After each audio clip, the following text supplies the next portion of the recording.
El yoga de los sueños. Capítulo 2. ¿Cómo surge la experiencia? La ignorancia. Todas las experiencias, incluidos los sueños, surgen de la ignorancia. En Occidente, esta resulta una proposición sorprendente, así que debemos ver primero lo que significa ignorancia. Marikpa. La tradición tibetana distingue dos tipos de ignorancia: la ignorancia innata y la ignorancia cultural. La ignorancia innata es la característica que define a los seres ordinarios y la base del samsara.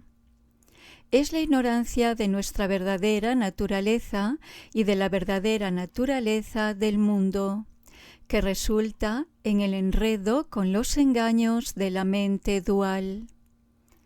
El dualismo rectifica las polaridades y dicotomías. Divide la unidad indivisible de la experiencia en esto y aquello, lo bueno y lo malo, tú y yo.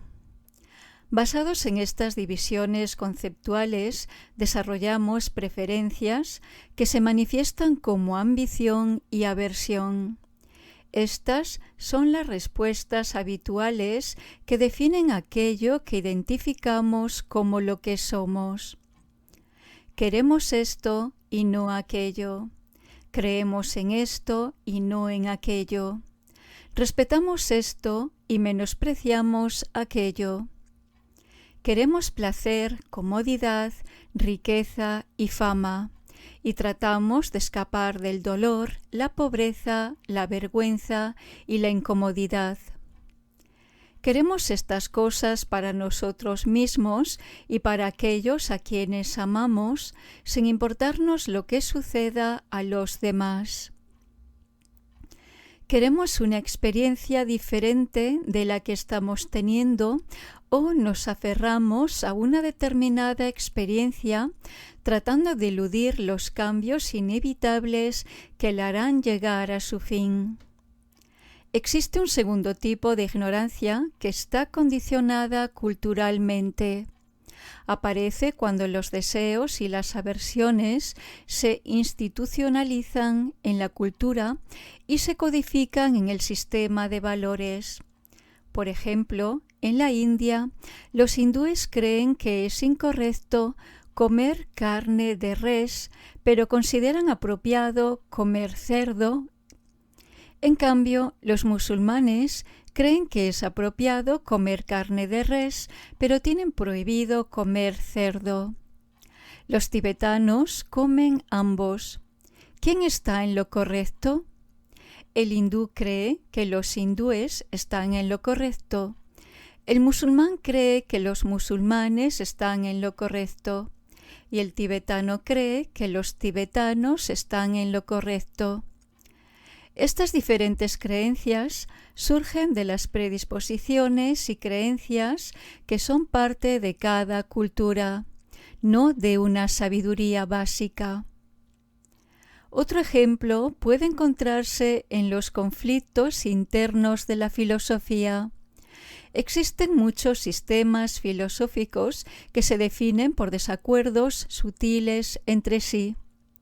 Aunque estos sistemas se desarrollan con la intención de guiar a los seres hacia la sabiduría, terminan produciendo ignorancia porque sus seguidores se aferran a un entendimiento dual de la realidad.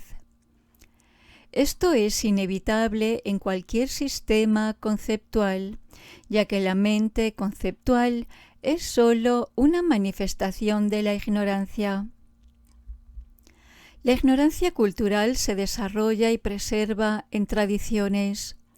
Permea todas las costumbres, opiniones, sistemas de valores y de conocimiento. Tanto los individuos como las culturas aceptan estas preferencias como algo tan fundamental que las confunden con el sentido común o con la ley divina.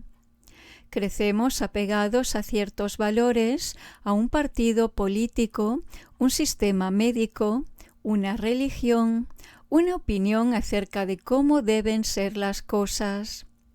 Pasamos por la escuela primaria, la secundaria y quizá la universidad, y en cierto sentido, cada diploma es un trofeo ganado en el camino del desarrollo de una ignorancia más y más sofisticada.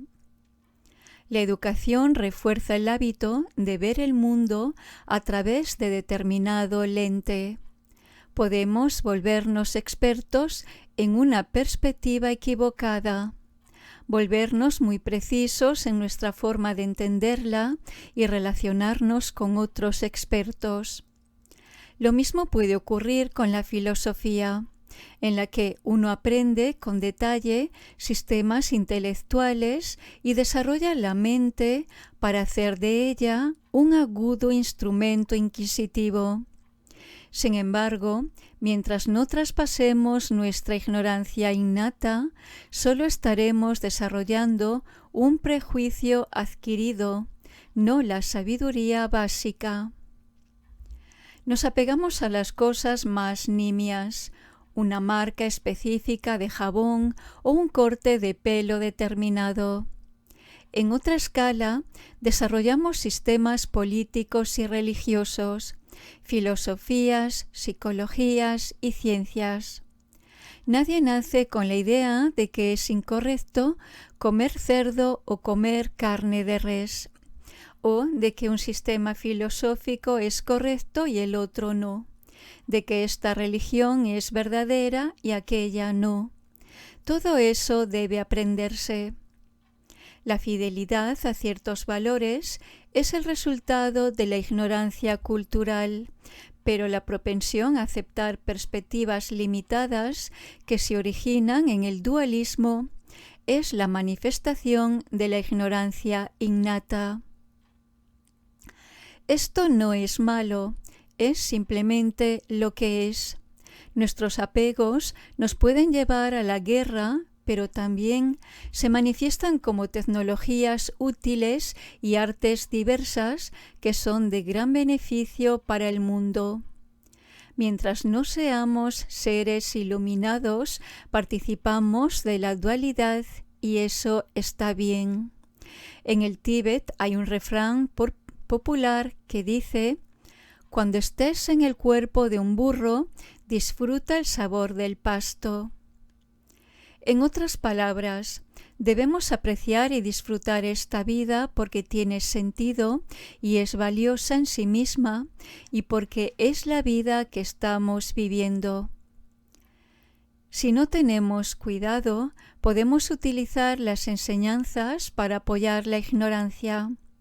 Podría decirse que es malo para alguna persona obtener un grado académico avanzado o tener restricciones en su dieta, pero no se trata de eso. También podría decirse que la ignorancia es mala o que la vida cotidiana es solo estupidez samsárica. Pero la ignorancia es solo un oscurecimiento de la conciencia.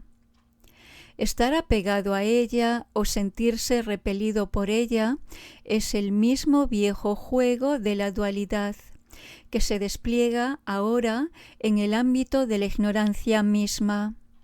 Uno puede ver lo muy difundido que está este juego. Incluso las enseñanzas trabajan con la dualidad. Por ejemplo, al promover el apego a lo virtuoso y la aversión a lo no virtuoso. Paradójicamente, usan la dualidad de la ignorancia para vencer a la ignorancia. ¿Cuán sutil puede llegar a ser nuestro entendimiento y con cuánta facilidad podemos perdernos?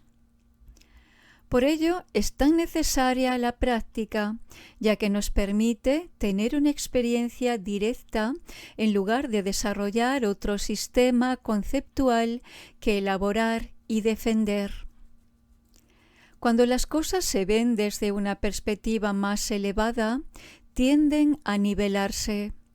Desde la perspectiva de la sabiduría no dual, no hay cosas importantes y cosas carentes de importancia. Las acciones y los resultados, el karma y las huellas kármicas. La cultura en la que vivimos nos condiciona, pero llevamos con nosotros las semillas de condicionamiento a donde quiera que vamos.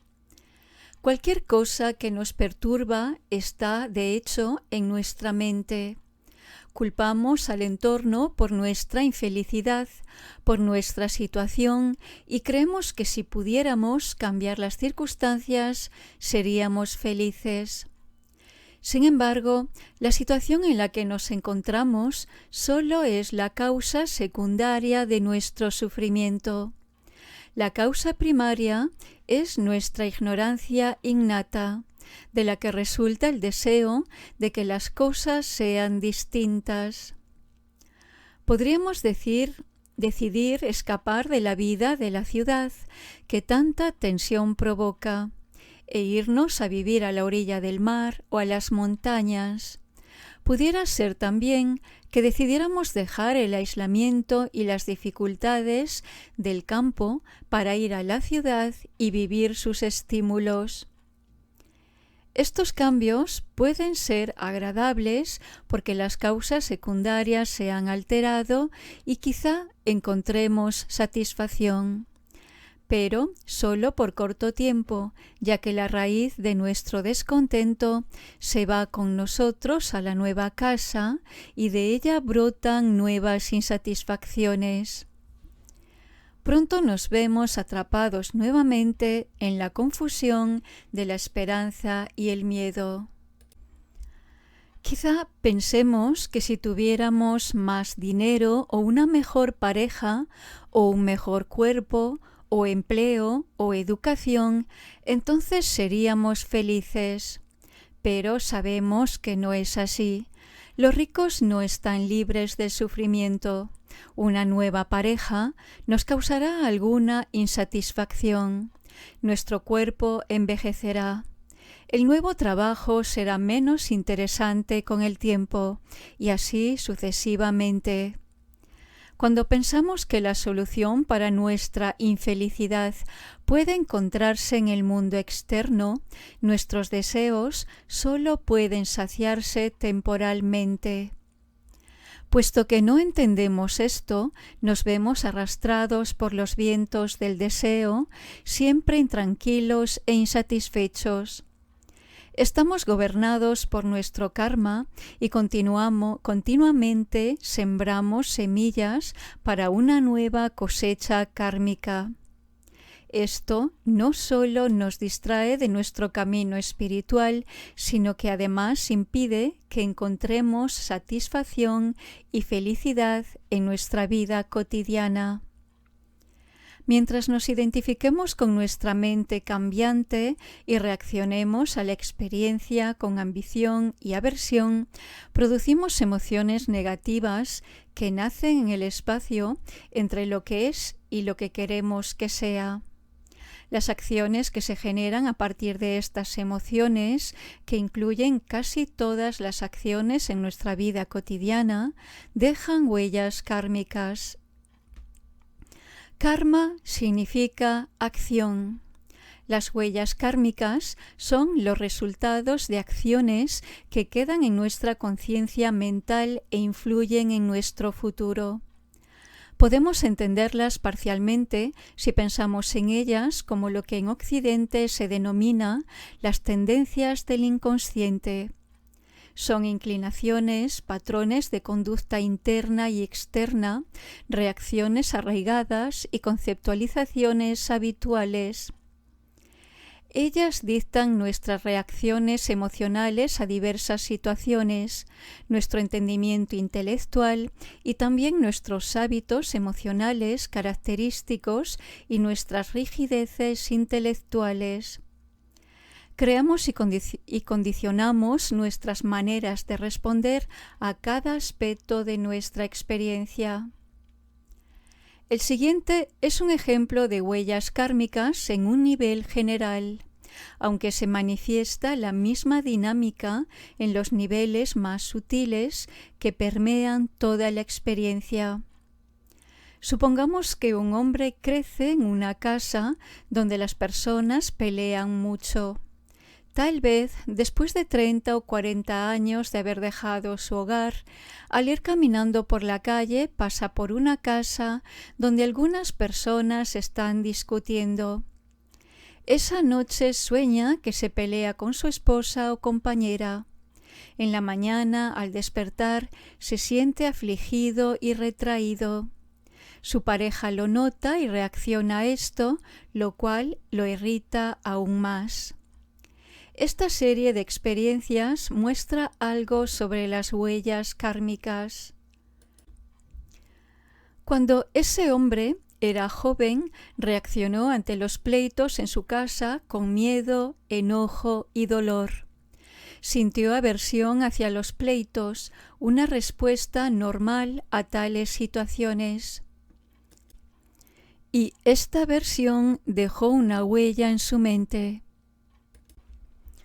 Varias décadas después, pasar por la casa donde escucha un pleito se convierte en la condición secundaria que estimula esa antigua huella kármica que se manifiesta en el sueño de esa noche. En ese sueño, el hombre reacciona a la provocación de su pareja con sentimientos de enojo y dolor. Esa respuesta está dominada por las huellas kármicas que se fueron acumulando en su mente. Se fueron acumulando desde que era niño y que probablemente han sido reforzadas muchas veces desde entonces. Cuando su pareja, en el sueño, que es por completo la proyección de su mente, lo provoca, el hombre reacciona con aversión, igual que lo hizo cuando era niño. La aversión que siente en el sueño es una nueva acción que crea una nueva semilla. Cuando despierta, está inmerso en emociones negativas que son el fruto de karmas anteriores. Se siente retraído y alejado de su pareja. Para complicar aún más el asunto, su pareja reacciona desde las tendencias habituales determinadas por su propio karma, actuando con impaciencia, servilmente, distanciándose o pidiendo disculpas, ante lo cual el hombre reacciona negativamente, sembrando así otra semilla kármica. Cualquier reacción enraizada en la ambición o la aversión ante cualquier situación, externa o interna, sea que nos hallemos dormidos o despiertos, deja huella en la mente. Como el karma dicta nuestras reacciones, éstas siembran nuevas semillas kármicas, las cuales determinan otras reacciones y así interminablemente. De este modo, el karma lleva a más y más de lo mismo. Es la rueda del samsara, el incesante ciclo de acción y reacción. Aunque este ejemplo se centra en el karma a un nivel psicológico, el karma determina cada nivel de nuestra existencia. Moldea los fenómenos emocionales y mentales en la vida de los individuos, así como también la percepción e interpretación de la existencia, el funcionamiento del organismo y el dinamismo de causa y efecto del mundo externo. Todo aspecto de la experiencia, no importa cuán grande o pequeño sea, está gobernado por el karma. Las huellas kármicas que quedan en la mente son semillas y, al igual que éstas, requieren ciertas condiciones para manifestarse. Así como una semilla necesita la combinación adecuada de humedad, luz, nutrientes y temperatura para germinar y crecer, también las huellas kármicas se manifiestan cuando aparece la situación adecuada. Los elementos de la situación que apoyan la manifestación del karma se conocen como causas y condiciones secundarias. Es útil pensar en el karma como un proceso de causa y efecto, ya que lleva a reconocer quejas, opciones que se elijan para responder a una situación interna o externa, tienen consecuencias. Una vez que hemos entendido que cada vestigio kármico es una semilla para futuras acciones gobernadas por el karma, podemos usar este entendimiento para no generar negatividad en nuestra vida y crear condiciones que influyan positivamente en la misma. Si sabemos cómo, podemos permitir que la emoción se libere a sí misma en cuanto aparece, ya que en este caso no se crea un nuevo karma. El karma negativo. Si reaccionamos ante una situación con una emoción negativa, la huella que queda en la mente terminará por madurar e influir negativamente en alguna situación de nuestra vida. Por ejemplo, si alguien está enojado con nosotros y también nosotros reaccionamos con enojo, dejamos una huella que hace más posible que éste vuelva a surgir y que encontremos la condición secundaria que suscitará nuestro enojo habitual. Esto es fácil de ver si tenemos una gran cantidad de enojo en nuestra vida o si conocemos a alguien así. Las personas irritables se ven continuamente en situaciones que justifican su ira, mientras que aquellas menos enojadas no. Las situaciones externas pueden ser similares, pero las distintas inclinaciones kármicas crean mundos subjetivos diferentes. Si una emoción se expresa de manera impulsiva, puede generar fuertes resultados y reacciones. El enojo lleva a pleitos o a cualquier otra situación destructiva. Las personas pueden resultar física o emocionalmente dañadas. Esto no solo sucede con el enojo. Cuando una persona, presa del miedo, actúa dejándose llevar por él, puede generarle muchísima tensión. La persona se aleja de los demás y así sucesivamente. No es difícil ver cómo esto produce causas nocivas que influyen negativamente en el futuro. Aun si suprimimos la emoción, queda un rastro negativo. Suprimir es una manifestación de la aversión.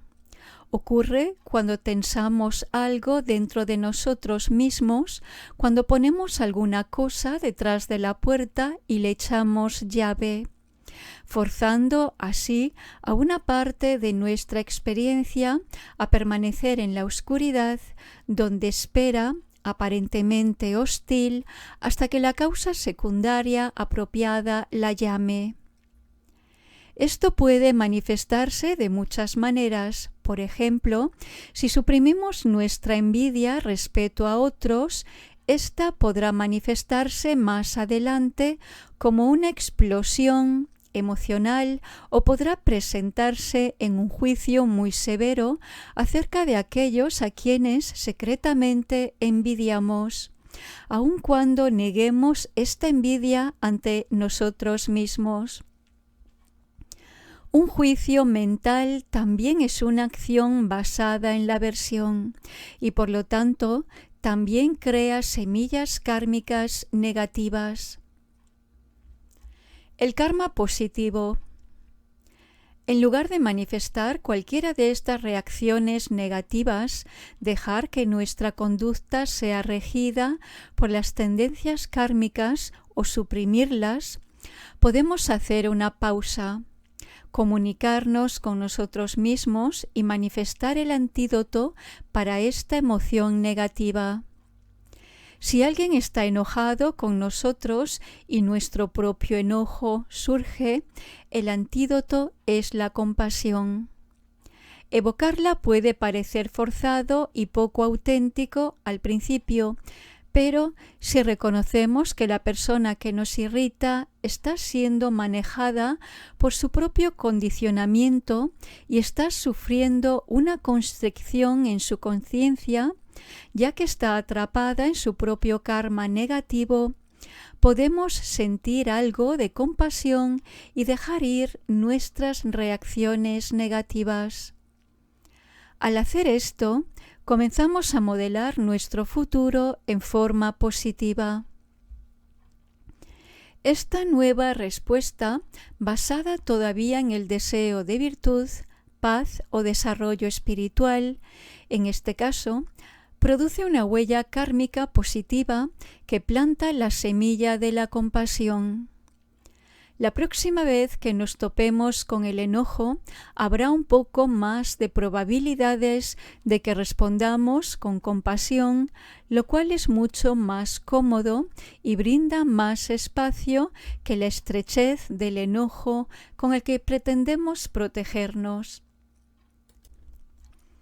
De esa manera, la práctica acumulativa de la virtud reeduca nuestra manera de responder al mundo y sucede, por ejemplo, que encontramos cada vez menos enojo tanto dentro como fuera de nosotros. Si continuamos esta práctica, la compasión terminará por aparecer en forma espontánea y sin esfuerzo. Al utilizar la comprensión del karma, podemos reeducar nuestra mente para que use toda experiencia, incluso las fantasías más privadas y efímeras, para apoyar nuestra práctica espiritual. La liberación de las emociones. La mejor respuesta a las emociones negativas es permitir que se liberen por sí mismas, permaneciendo en la conciencia no dual, libres de ambición y aversión. Si podemos hacer eso, la emoción pasa a través de nosotros como un pájaro que vuela por el espacio. No deja ningún rastro. La emoción surge y luego se disuelve espontáneamente en el vacío. En este caso, la semilla kármica se manifiesta, sea como una emoción o como una sensación en el cuerpo, o bien como un impulso hacia una conducta en particular. Pero, como no respondemos con ambición o aversión, no se genera ninguna semilla de karma futuro. Por ejemplo, cada vez que la envidia surge y se disuelve en la conciencia, sin que nos volvamos presas de ella o tratemos de reprimirla, la fuerza de la tendencia kármica hacia la envidia se debilita. No hay nuevas acciones que la refuercen.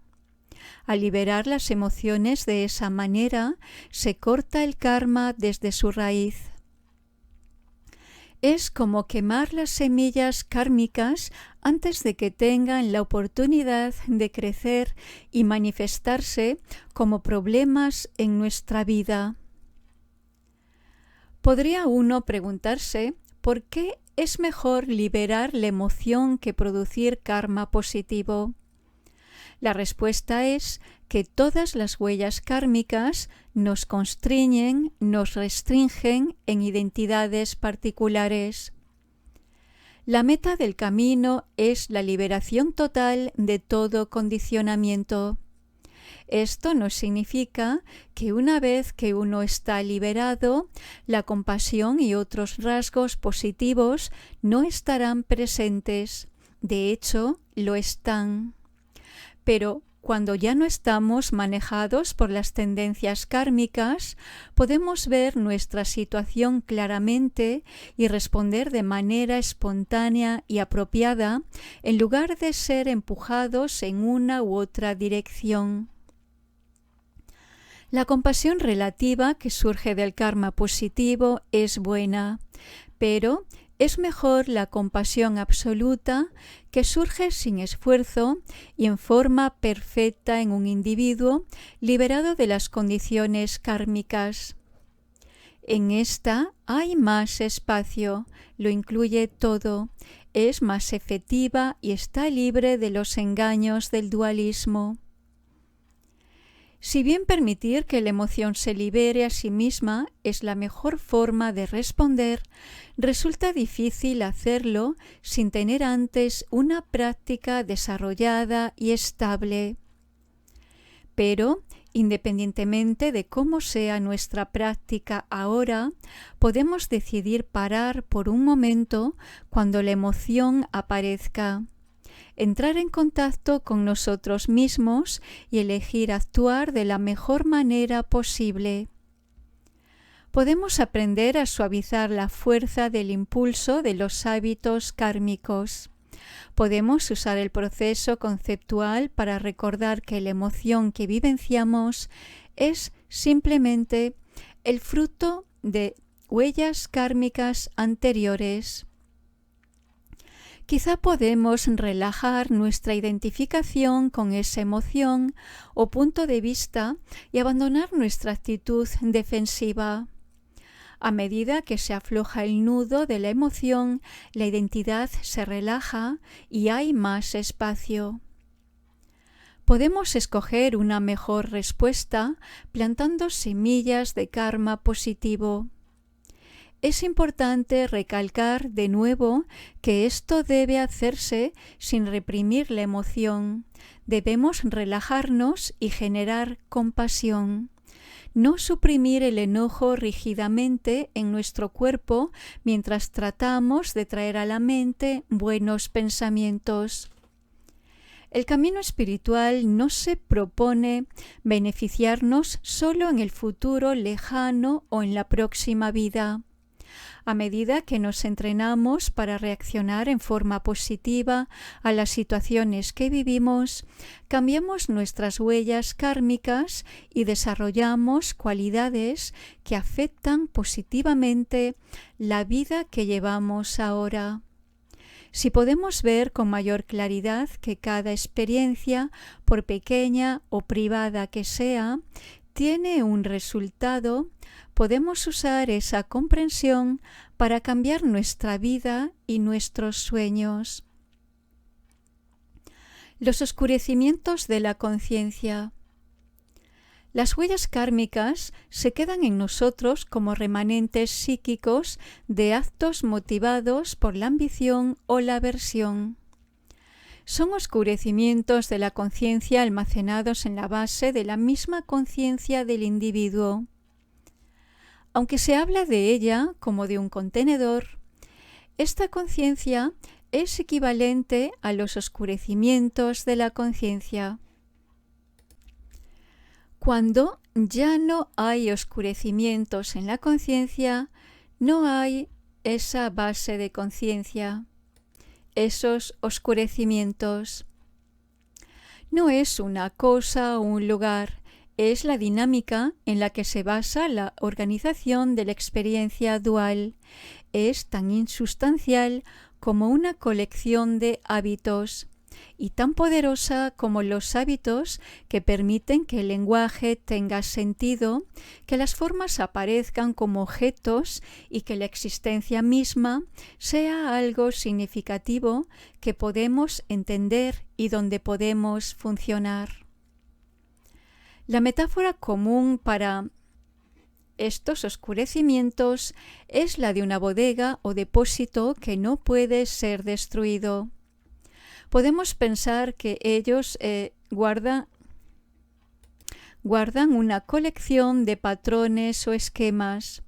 Es una gramática de la experiencia que se ve afectada en mayor o menor grado por cada acción que llevamos a cabo, externa o internamente, en el plano físico o en el cognitivo.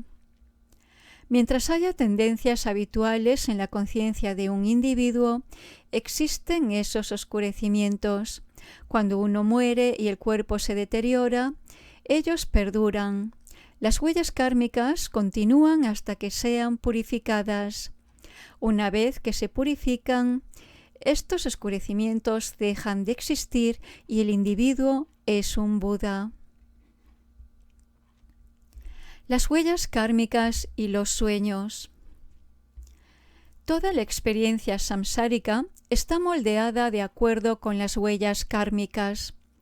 Los estados de ánimo, los pensamientos, las emociones, las imágenes mentales, las percepciones, las reacciones instintivas, el sentido común, incluso nuestro sentido de identidad.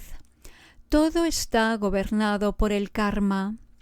Por ejemplo, uno puede levantarse un día sintiéndose deprimido, desayuna y todo parece estar bien, pero hay un estado depresivo que no se sabe de dónde viene. En este caso, decimos que algún karma está madurando. Causas y condiciones han coincidido de tal manera que la depresión se manifiesta. Puede ser que haya cientos de razones para que esta depresión ocurra en esa mañana en particular. Y, de hecho, podría manifestarse en un millar de formas. Podría manifestarse también durante la noche en un sueño. Durante el sueño, las huellas kármicas se manifiestan en la conciencia sin ninguna restricción por parte de la mente racional, con la cual muchas veces racionalizamos un sentimiento o una imagen mental fugaz. Podemos concebir el proceso de esta manera. Durante el día, la conciencia ilumina los sentidos y vivenciamos el mundo entretejiendo las experiencias sensoriales y psíquicas en la totalidad significativa de nuestra vida. Por la noche, la conciencia se retrae de los sentidos hacia la base. Si hemos desarrollado una fuerte práctica de presencia y tenemos mucha experiencia de la naturaleza vacía y luminosa de la mente, estaremos en esa conciencia pura y lúcida y, a la vez, estaremos conscientes de ella. Pero en la mayoría de nosotros, la conciencia ilumina los oscurecimientos, las huellas kármicas, y ello se manifiesta en los sueños.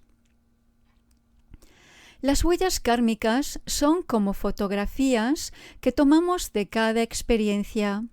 Cualquier reacción de ambición o aversión a cualquier experiencia, recuerdos, sentimientos, percepciones sensoriales o pensamientos, es como tomar una fotografía instantánea.